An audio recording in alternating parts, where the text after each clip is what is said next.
Listen, you're here because you know if you want your life to be different, you have to change, right? If you want your life to change, you have to change. But then it starts getting really hard. It's not really easy to change. The key to achieving success in any area of your life comes from your ability to change yourself. And a lot of times changing yourself comes from changing your mind first, reprogramming your mind to change your old patterns, to change your old beliefs, your old programs, and your thoughts, your habits, and your beliefs are your driving forces behind your actions. And that will then determine your outcome. So if you can understand the psychology and the science that's behind mental reprogramming, then you can start to take charge of your life and create the future that doesn't look like your past. Because if you do nothing and you just continue to do the same things that you have been doing, nothing will change. Your tomorrow will look exactly like yesterday until the day you die.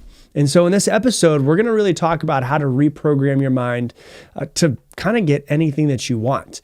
And I'm not going to just tell you from like some foo-foo-y, woo-woo-y type of way, hey, you can get anything you want. Like I'm actually going to teach you proven psychological techniques and use scientific evidence because I'm a very skeptical person.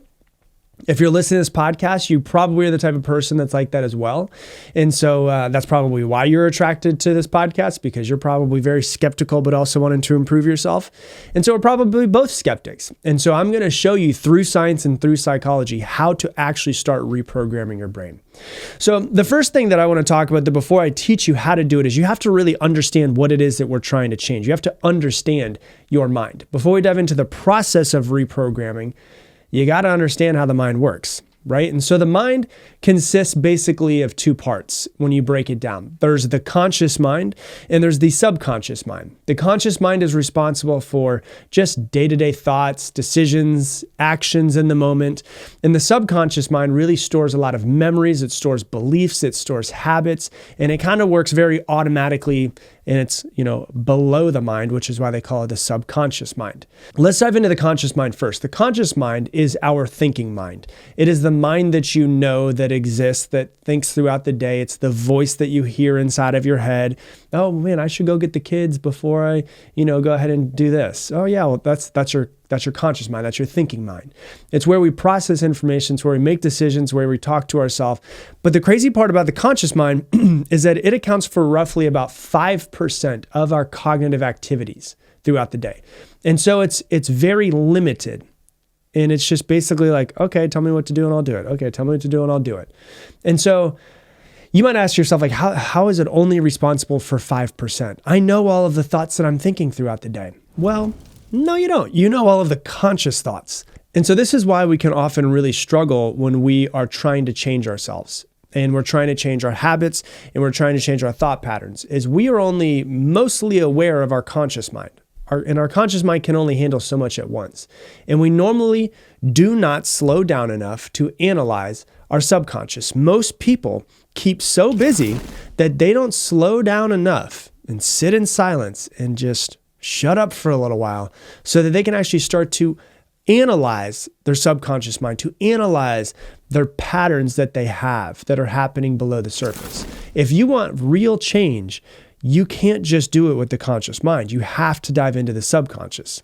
And so when you look into the subconscious mind, so let's talk about the subconscious mind for a second.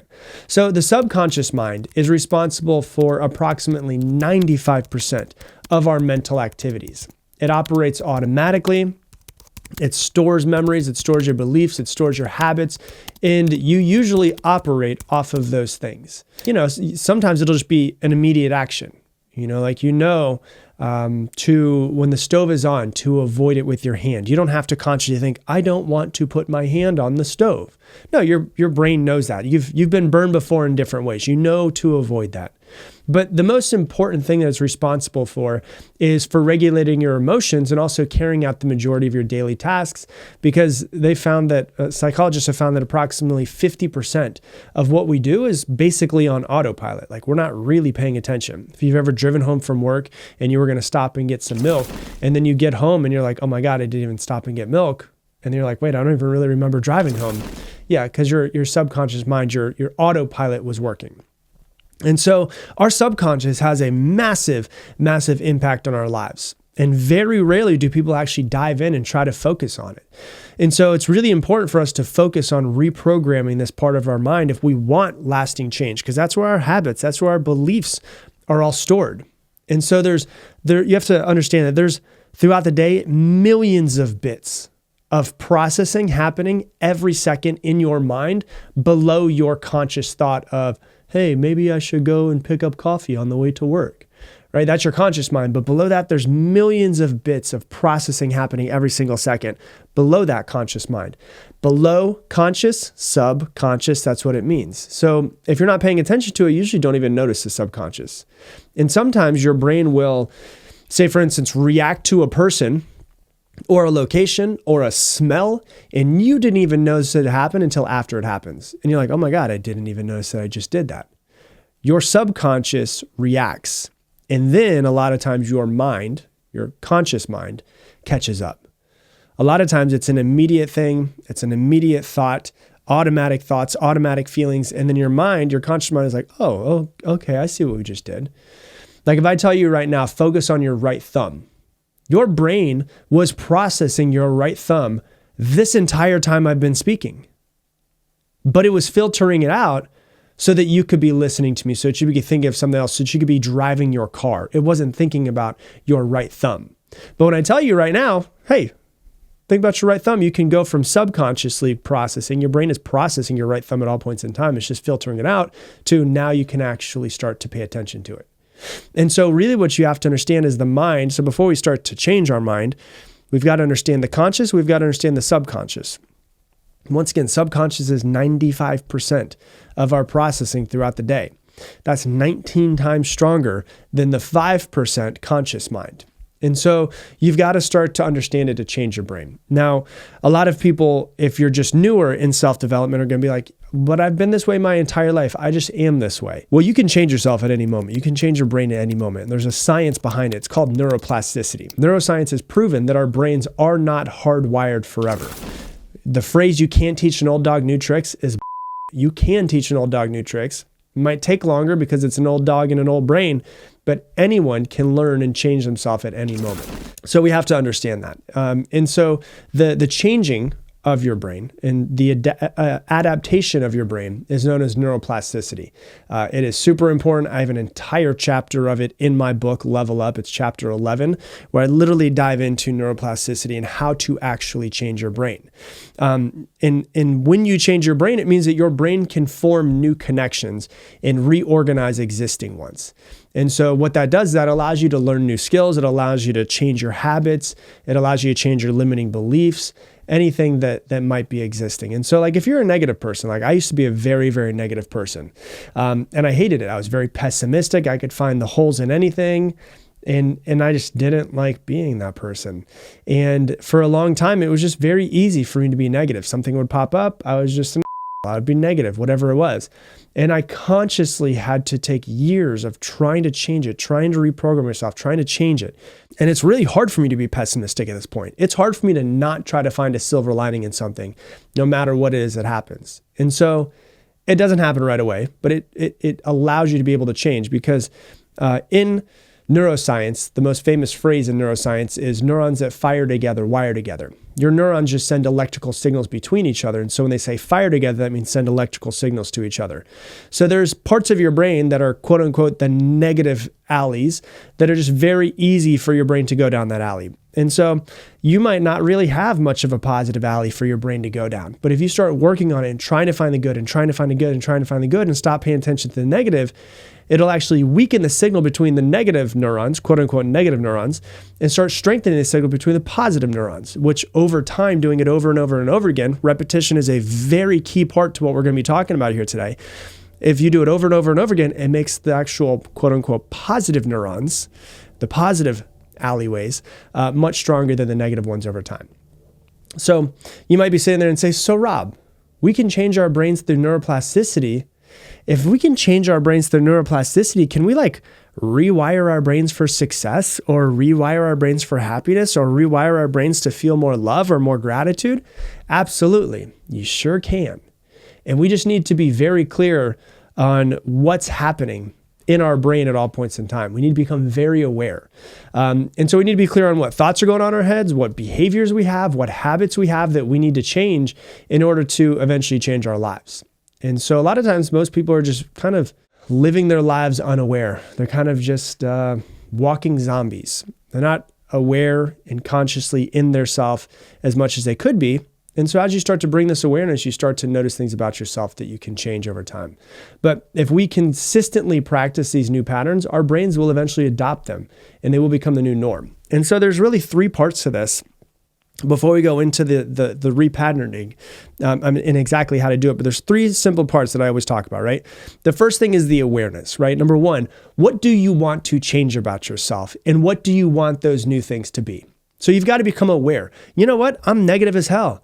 And I'm spewing my negativity and vomiting my negativity all over other people. I don't want to be negative anymore. Okay, what do I want to be? I want to be positive. I want to be grateful. I want to be more loving. Cool. That's awareness. Well, now when you notice yourself start to become more negative and pop up and be negative in moments, awareness needs to come back in. So you have to have the awareness, which is number one. Number two is practice. And number three is repetition. So let me explain it and then we'll dive into it. So awareness, number one. 2, practice. 3, repetition. Awareness, what do I want to change and what do I want to change it to? When I notice myself go down the alley that I don't want to go down. 2, what is my practice? What am I going to do to get myself out of that old awareness that I was in or the old patterns that I was in? And what am I going to change them to? And number 3, repetition. I can do it over and over and over and over and over and over and over again, hundreds and hundreds, thousands and thousands, hundreds of thousands of times. And eventually you start to just repattern yourself. So awareness, what is it that you want to change? And you become aware in the moment. Practice, what am I going to do? So let's say that your awareness is that you are very judgmental and you don't want to be judgmental anymore. Okay, cool. Well, then when I notice myself be judgmental, what is my practice? And I've shared this with you before. I've done this where I would found myself being very judgmental. When I would judge somebody, my practice was in that moment, I would force myself to say 3 things that were positive about that person. So awareness, I'm noticing that I'm negative and I'm being judgmental on this person. What is my practice that I've already decided? I'm going to say 3 positive things about this person. And then 3, so that's awareness, practice. Number 3 is repetition. I'm going to do it over and over and over and over and over again every single time I notice myself being judgmental. So that's what you have to understand. Awareness, practice, repetition. Okay? Now, let's talk about the techniques to reprogram your mind. The first one is called cognitive restructuring. Cognitive restructuring is a technique that's used in cognitive behavioral therapy, CBT, that involves identifying and replacing irrational and negative thoughts with the thoughts that you want. Kind of like what I was just saying right there with, okay, I've noticed that I'm judgmental. Now I need to replace with what I want. And so this process helps you recognize the impact of your thoughts and the patterns that you have on your emotions, on your behaviors, on the world around you, and really starts to equip you with the tools that are necessary to challenge and change those patterns. I've said this many times in the podcast, but when you notice a thought come into your head, get really good at challenging that thought. Like test the validity of that thought. And just start to challenge yourself. Try to see the other side. Try to play devil's advocate for the other side of where you're normally thinking. And so when you start to do cognitive restructuring, it's here's something I've noticed about myself that I don't want anymore. I'm going to identify them and I'm going to replace them in the moment when I notice them pop up with the thoughts that I want. I'm going to do it over and over and over again. And there are tons and tons and tons of studies that have shown the effectiveness of cognitive restructuring in treating a variety of psychological disorders. So like depression, anxiety, obsessive compulsive disorder. And so when you actually start to get really good at practicing cognitive restructuring, you can reprogram your mind to think whatever it is you kind of want, more positively, less judgmental, more loving, more grateful, which in turn is going to give you a greater sense of confidence and makes you more likely to take action, which is a cool part about it. So you can't always control your first thought, but you can always control your second thought. And if you change your first thought to your second thought over and over and over and over and over again, hundreds and hundreds and thousands of times, eventually that second thought takes the place of that first thought. So let me say it again, you can't always control your first thought because that's an automatic thought. Cognitive behavioral therapy calls it ANTs, automatic negative thoughts. But you can always, once you become aware of your first thought, control your second thought. Because the first thought is usually subconscious. The second thought requires conscious decision making in that moment.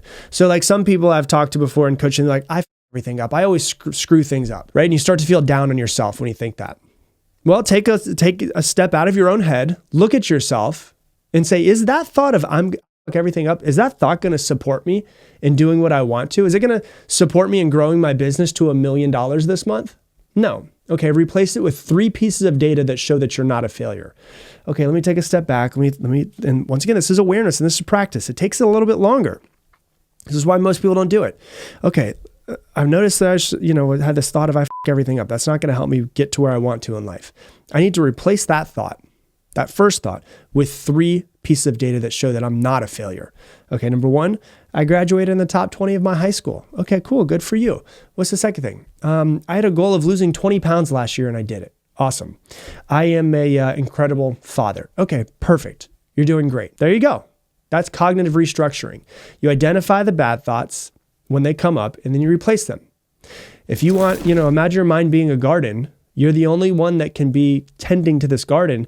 You've got to pull the weeds. Whenever the weeds pop up, you've got to pull the weeds. And that's what we're doing. So that's the first thing, is cognitive restructuring. The second thing is visualization, right? Let's be real. Visualization seems corny. You close your eyes and you think about what it would look like and feel like to achieve your dreams. Okay, hippie, cool. But science has shown many times over and over again this stuff actually works. Visualization is an extremely powerful tool that can be used to reprogram your subconscious mind. Once again, the one that controls 95% of your thoughts and feelings. So it involves creating mental images of whatever it is that you want, the goals, the actions, and then feeling it in your body in this moment. How proud of yourself would you be if you did that, right? So you first have to know what you want in order for you to visualize it though. So like I've always given the example many times of me and my girlfriend at the time, now wife, going to Italy, but I visualized it every single day for 6 months. And then we were in Italy in 6 months. I was like, we're going to be there, we're going to be there, we're going to be there. So I did it for 6 months and then we ended up moving there for 6 months. And so, visualize that house that you want on the beach. How proud of feel in your body how proud of yourself you would be if you did that. Visualize yourself, traveling to Spain with your children and going and seeing the Sagrada Familia or whatever it is that you want to go and see with them. Like visualize yourself there with the people that you want to be there with over and over and over. Like you don't sit down and visualize once. You do it every single morning until you're basically brainwashing yourself into believing that it's possible. Because by visualizing ourselves achieving the goals that we want, we train ourselves to basically believe that it's possible. Because all too often, you're just believing that it's not possible. And that's why you're not taking the action that you could. So when you're visualizing it over and over and over again, you believe it's possible, which in turn increases your motivation. You work harder towards it. You become more committed and you actually achieve what it is that you want. And it's shown over and over and over again that more often than not, we just don't believe in ourselves. And so this is a way that we can start to believe in ourselves and brainwash ourselves into actually believing it's possible. And there's scientific studies that have shown over and over again that visualization improves performance in almost any part of life. There's a study that was published in the Journal of Applied Sports Psychology.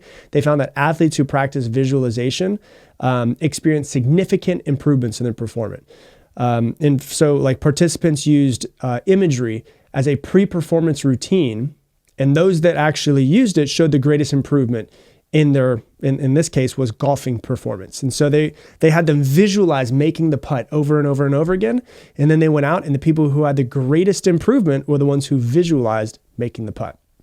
So that's number 2. And number 3 is affirmations. Affirmations are just statements that you say to yourself. You are constantly affirming yourself in some sort of way all the time, all day long. Question is, are they positive affirmations or are they negative affirmations? And you repeat them over and over and over again, you actually start to reshape your subconscious beliefs and your thought patterns. And all day long, just do them. After you brush your teeth, do them every single day. In the morning, you do them right after brush your teeth. In the evening, right after brush your teeth, do them. Find out what do you want to say to yourself? What is the new thought patterns that you want in your head? Because research on the effectiveness of affirmations revealed that it leads to improvements in self-esteem, into stress reduction, and overall well-being. And there was a study that was published in the Journal of Psychological Science that found that participants who engaged in self-affirmation activities exhibited increased activity in the brain regions associated with self-referential processing, which is means the way that you think about yourself and the way it relates to the outside world and the evaluation of that. And the results show that affirmations have a profound impact on the mental state and contribute to a more positive outlook for people. So you have to brainwash yourself in visualizing what is it you want and also speaking exactly what it is that you want. So you could brainwash yourself into believing whatever it is that you want. I mean, we've basically all been brainwashed to believe what we currently believe. Why don't we now take control of our own brainwashing? And why don't you just brainwash yourself into believing what you want to believe, into doing what you want to do? So essentially, cognitive restructuring, visualizing, and affirmations are you brainwashing yourself. You've been brainwashed by everything that's ever happened to you. Now, this is your opportunity for you to take control and actually start to brainwash yourself so that you can reprogram your brain the way that you want to be. Hey, thanks so much for watching this video. Based off of what you watch, YouTube thinks that you should be clicking this video and watching this one next. And if you want to subscribe so you don't miss any more videos, click that button right there.